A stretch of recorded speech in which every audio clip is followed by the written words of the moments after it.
Let's talk to Donald Trump right now. Mr. Trump, thank you for joining us again. I don't think we've ever seen anything like this before. A Republican candidate for president in a pitched battle with the party's previous president and vice president.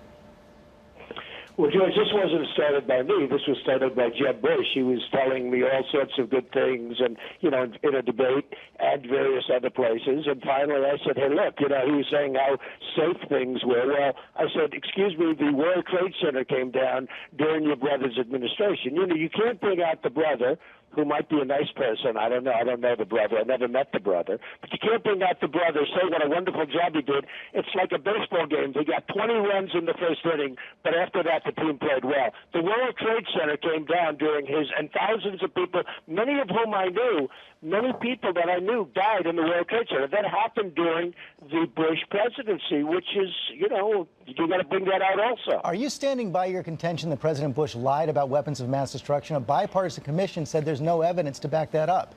I don't know if he lied or not. I just know there were no weapons of mass destruction. I know that his CIA and various other agencies knew that something bad was going to happen, that they did nothing about it.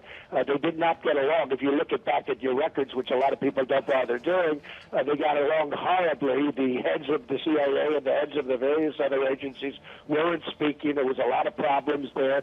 And obviously, Osama bin Laden, who I wrote about 2 years before the World Trade Center came down, I wrote about Osama bin Laden in my book.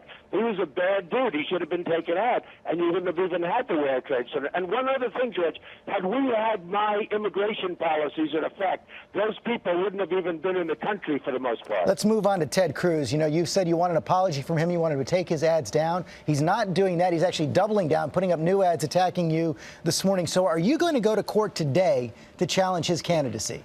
Well, let me just tell you, I've dealt with many people over my lifetime, and I've been very successful, and I've dealt with some people a lot tougher than him, but I've never dealt with anybody that lied like him.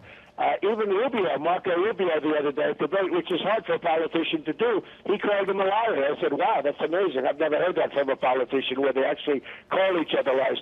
But Ted Cruz is a liar. I mean, he really just outright lies. He said, my whole thing is Obamacare, we're going to repeal it and replace it. He said, I love Obamacare. He said, I'm going to keep Obamacare. My whole thing, every single speech, you've heard numerous of my speeches. On the Second Amendment, there's nobody stronger on the Second Amendment than I am. And yet he said, Donald Trump wants to get rid of the Second Amendment. So are you going to follow? George, he'll say whatever he wants to say. I actually think he's a very unstable person. I really believe that. I think he's a very unstable person. But I've never had somebody take something that you believe in and just say the exact opposite. And then what he'll do, by the way, is on Sunday or Saturday evening, right after the vote, he'll apologize. But are you going to follow? But are you going to follow through on your pledge to file a suit against his candidacy? You said you hired a lawyer. Let me just tell you. With Ben Carson, what this guy did was a disgrace, and people shouldn't forget about it. He then wrote a fraudulent voter paper. You probably saw that, voter violation paper. But he apologized to Ben Carson immediately after the votes were cast.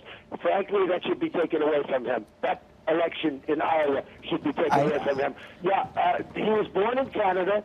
Many lawyers are saying he doesn't even have the right to run for president. He can't be president because of the fact he was born in Canada, lived there for years.